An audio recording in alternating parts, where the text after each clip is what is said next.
Service in Chicago has issued a severe thunderstorm warning for Winnebago County in north-central Illinois, northwestern Boone County in north-central Illinois, until 9:15 p.m. At 8:36 p.m., a severe thunderstorm was located over Rockford Airport, moving northeast at 60 miles per hour. Hazard, 60 miles per hour wind gusts. Source, radar indicated.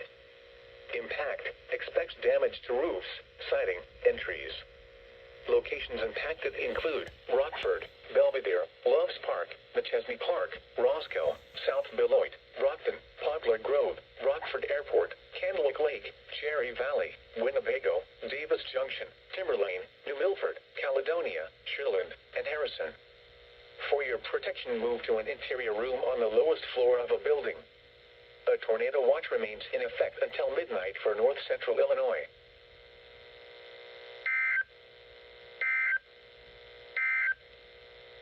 A severe